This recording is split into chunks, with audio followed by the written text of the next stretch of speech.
আসসালামু আলাইকুম প্রিয় দর্শক, অন্য মঞ্চের আলাপচারিতায় আপনাদের সকলকে আমন্ত্রণ জানাচ্ছি। আমাদের সঙ্গে আজকে উপস্থিত আছেন আমাদের পররাষ্ট্র মন্ত্রণালয়ের নির্বুদ্ধিতার কারণে, অপরিপক্কতার কারণে ডক্টর ইউনূস সরকার, এটুকু বলা যেতে পারে, আবারও ভারতের কাছ থেকে মাঝারি ধরনের একটা ধাক্কা খেতে যাচ্ছে। কেন? কারণটি হচ্ছে, পররাষ্ট্র মন্ত্রণালয় থেকে একটি বিবৃতি দেওয়া হয়েছে ভারতকে উদ্দেশ্য করে, যেখানে বলা হচ্ছে যে আওয়ামী লীগের শীর্ষ নেতাকর্মীরা প্রতিবেশী ভারতে আশ্রয় নিয়েছে, সেখানে তারা দলীয় রাজনৈতিক কার্যালয় স্থাপন করে বিভিন্ন কর্মকাণ্ড পরিচালনা করে আসছে, যা অন্তর্বর্তী সরকারের নজরে এসেছে। নিষিদ্ধ আওয়ামী লীগের রাজনৈতিক কার্যালয় ও কার্যক্রম ভারতে বন্ধের জন্য বাংলাদেশ সরকার অনুরোধ জানিয়েছে। এটি রীতিমতো ডক্টর ইউনূস সরকারের জন্য হাস্যকর এবং যথেষ্ট পরিমাণ বিব্রতকর অবস্থার মতো। কেন এই বিবৃতিটি দেওয়া হলো? গত 8 আগস্ট বিবিসি বাংলাতে একটি রিপোর্ট বেরিয়েছে, আপনারা অনেকেই দেখেছেন।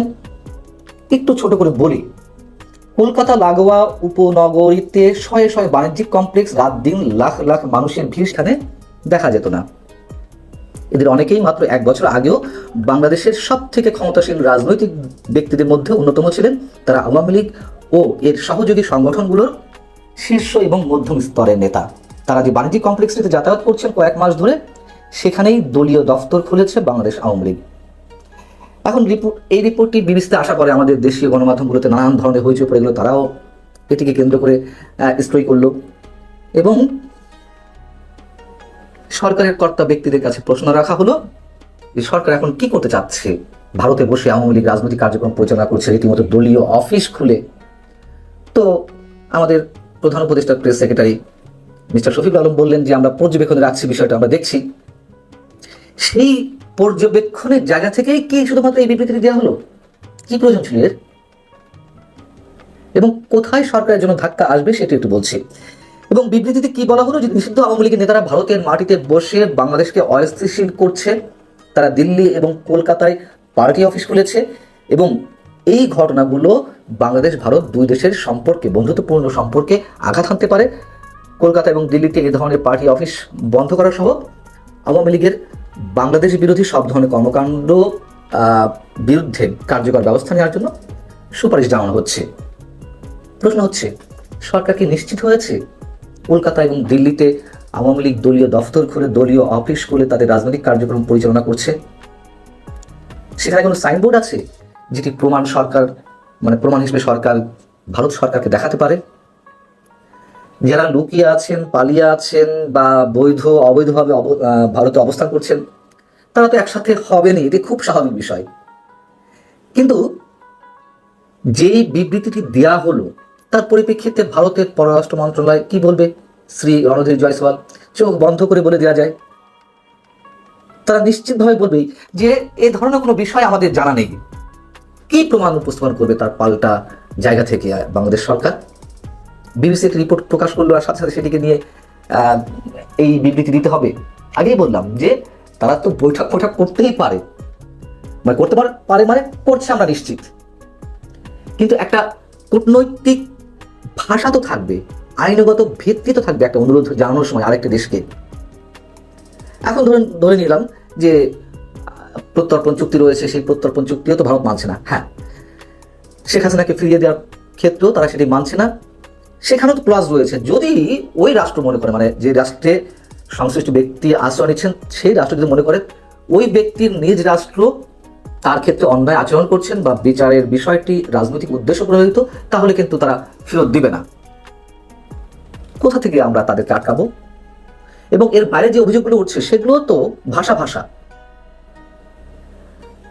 এখন এই বিষয়েও যারা পালিয়ে আছেন বা ভারতে অবস্থান করছেন, পররাষ্ট্র মন্ত্রণালয় তো একাধিকবার বলেছে যে এগুলো আমাদের নিজস্ব বিষয়, আমরা দেখবো। আমি ভারতের পররাষ্ট্র মন্ত্রণালয়ের কথা বলছি।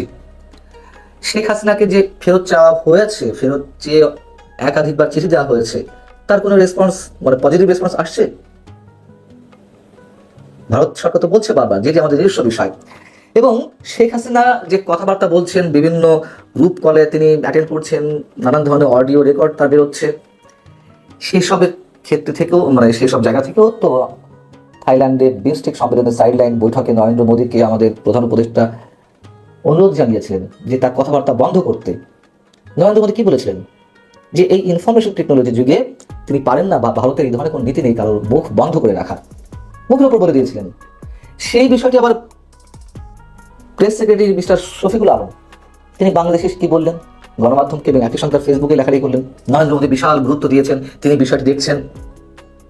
তার এই বক্তব্যের পরে আবার পাল্টা বিপরীত প্রতিক্রিয়া দেখা দিল ভারতের বিভিন্ন গণমাধ্যমে, সে দেশের পররাষ্ট্র মন্ত্রণালয়ের রেফারেন্স দিয়ে, যে নরেন্দ্র মোদী একেবারেই সে ধরনের কোনো কথা বলেনি, আমি দেখছি, আমি গুরুত্ব দিচ্ছি। বিষয় হচ্ছে যে বঙ্গবন্ধুর বাড়িটি তো আর 32 নম্বরে নেই, সেখানে শোক জানানো যাবে না, শোক জানানোতে ভয়, কি না কি হয়ে ওঠে। আবার আওয়ামী লীগের দলীয় অফিস থাকুক বা না থাকুক, সাইনবোর্ড থাকুক আর না থাকুক, তারা চুপচাপ বসে থাকবে, এটি কল্পনা করা যায়? আচ্ছা, ধরে নিলাম যে আওয়ামী লীগ এটি করছে, আবারও সেই প্রশ্ন করি, কোন জায়গা থেকে এই প্রশ্নটি করবে? কেন এই প্রশ্নটি আমি আবারও করলাম? বিএনপির ভারপ্রাপ্ত চেয়ারপারসন তারেক রহমান যে বছরের পর বছর লন্ডনে বসে তিনি সরাসরি ভিডিও কনফারেন্সে দলীয় সভাগুলোতে অংশ নিচ্ছেন, দিক নির্দেশনা দিচ্ছেন, সেখান থেকে তিনি দলীয় কার্যক্রম পরিচালনা করছেন। আওয়ামী লীগ সরকার 15.5 বছরের মধ্যে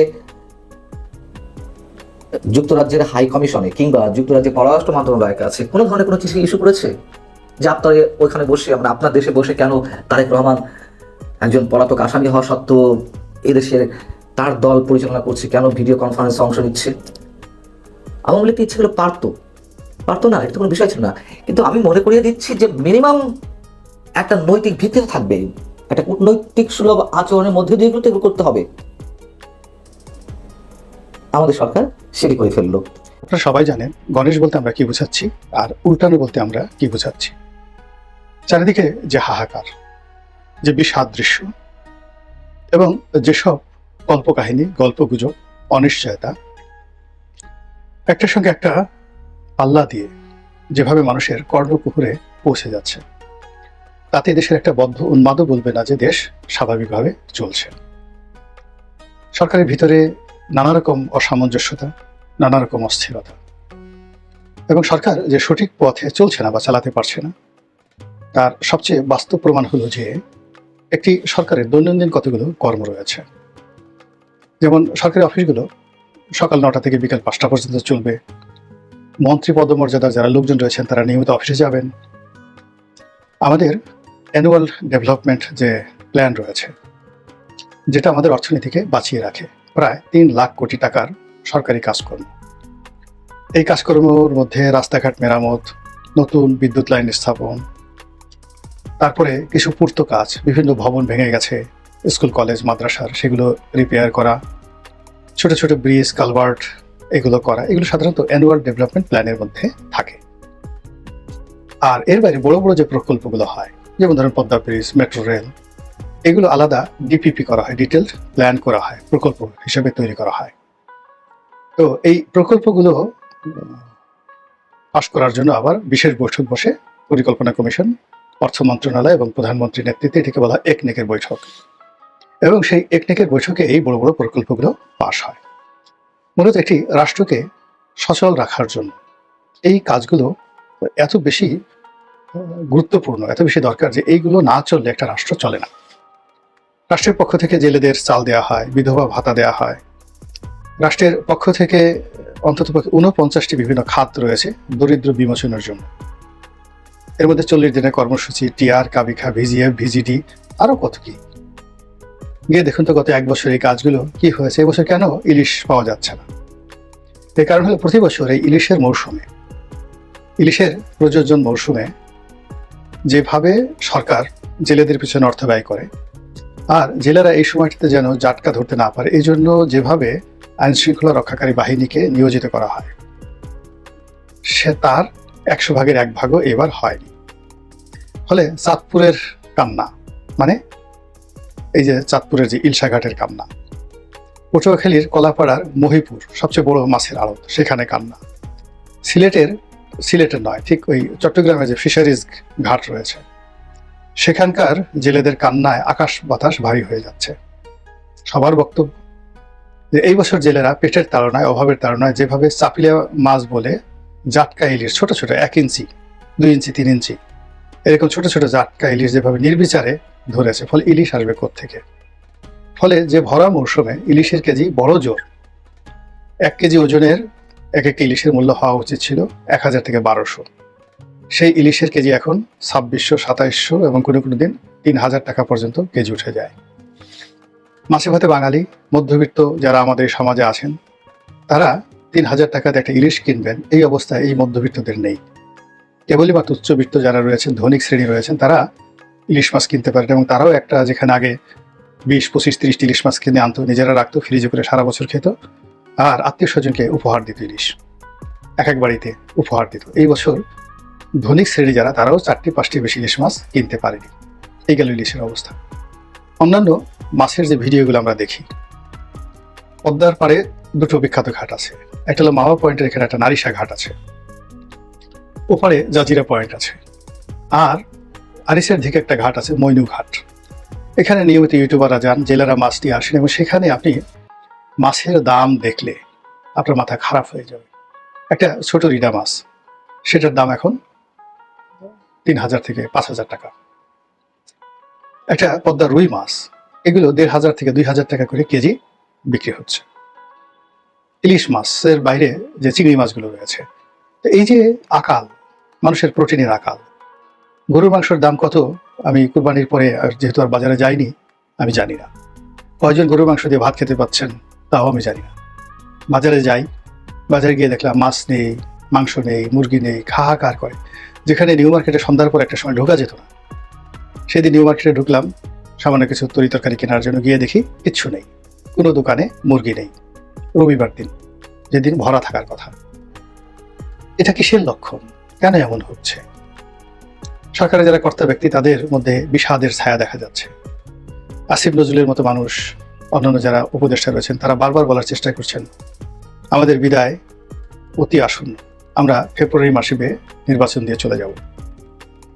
এখন তাদের যে বিদায়ের কথা আমরা শুনতে চাইনি, ফেব্রুয়ারি মাসে নির্বাচন হবে, এটা বারবার বলার দরকারটা কি? যদি তারা করতে পারতেন, তাদের সে সামর্থ্য থাকতো, তাহলে তাদের তো এটা মুখ ফুটে বলতে হতো না। আমরা এমনি বিশ্বাস করতাম, কিন্তু এখন একটা নির্বাচন হবে, এটা আমরা বিশ্বাস করি না। 5টি ব্যাংক একত্র করা হচ্ছে নতুন একটা নাম দিয়ে। বাংলাদেশ ব্যাংকের গভর্নর বারবার আশ্বস্ত করছেন, কিন্তু কেউ স্বস্তি পাচ্ছেন না। যেখানে দেখা হচ্ছে যে এই 5টি ব্যাংকের যে মূলধন ঘাটতি, এটা প্রায় 1.25 লাখ কোটি টাকার মূলধন ঘাটতি। অর্থাৎ মূলধনই নেই, 1.25 লাখ কোটি টাকার মূলধন নেই, এবং এখানে প্রায় 2 লক্ষ কোটি টাকার ঋণ খেলাপি। বলা হচ্ছে যে এদের 70%, অর্থাৎ তাদের যে টোটাল জমা নিজেদের অর্থ এবং পাবলিকের যে টাকা, এই সব টাকার 70% টাকা তারা ফেরত পাবে না। তাহলে এই যে মাত্র 30 টাকা আছে প্রাথমিক হিসাবে, এখন মূল্যায়ন করা হচ্ছে এই ব্যাংকগুলো, 5টি ব্যাংক, এসআলএমের এই 5টি ইসলামী ব্যাংক, এগুলো মূল্যায়ন করার পরে 100 টাকা যে শেয়ারের মূল্য, সেটির প্রকৃত মূল্য হলো 30 টাকা। কবে, কিভাবে, কতদিন ধরে এই ব্যাংকগুলোকে সেই স্বাভাবিক অবস্থায় ফিরিয়ে নেওয়া যাবে যখন 100 টাকার মূল্য 100 টাকা হবে, আমরা জানি না। কিন্তু আমাদের এই বিপদের দিনে 2 লক্ষ কোটি টাকা কেবলমাত্র এই ব্যাংকিং সেক্টরে হঠাৎ করে যে আমাদের সমস্যা দেখা দিয়েছে, এটা তো এই ব্যাংকের। অন্যান্য ব্যাংকের অবস্থা কি? যারা কোনো মতে ধুকধুক করে চলছে, তাদের অবস্থা কি? ফলে সেখানে গণের যে উল্টে গেছে, এতে কোনো সন্দেহ নেই। সরকার অস্থির হয়ে পড়ছে এই কারণে যে তারা একটার পর একটা জনপ্রিয় কাজ করার চেষ্টা করছে। একে গ্রেপ্তার করো, ওকে ধরো, একে মারো, একে মামলা দাও, তারপরে এই কথা বলো, ওই কথা বলো, মানে মানুষকে উজ্জীবিত করার, মানুষকে বিভ্রান্ত করার, মানুষকে লোভ দেখানোর যে কর্মকাণ্ড চলছে, ইট মিনস স্বাভাবিকভাবে সবকিছু চলছে না। আপনারা যদি বনের ভীরু প্রাণীর দিকে তাকান, ধরেন হরিণের দিকে তাকান, আপনি দেখবেন একটু ঘাস খাচ্ছে, হঠাৎ লেজ নাড়াচ্ছে, আবার পিছনের দিকে তাকাচ্ছে, কোনো কারণ নাই, হঠাৎ করে 2টো লাফ দিচ্ছে, এমনকি পেটের মধ্যে যে গুড়গুড় শব্দ হয়, সেটা শুনে ভয়ে হরিণ তিড়িং বিড়িং করে লাফ হাতে থাকে। আর যদি আপনি বাঘকে দেখেন, সিংহ দেখেন, সে নীরবে নিভৃতে শুয়ে থাকে, যখন হাঁটে ধীর লয়ে একদম বাঘের মতো, রাজার মতো সে হাঁটে, হেলে দুলে, এবং কোনো দিকে কোনো কিছু তাকায় না। The king is walking. সেভাবে একটা রাষ্ট্র যখন ভালো চলে, তাকে কোনো কিছু বলতে হয় না।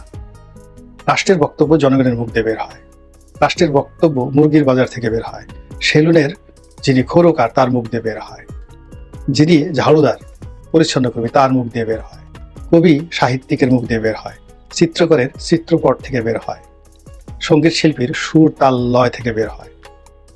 কিন্তু গত 1 বছরে আপনার কি কোনো সুর জানা আছে?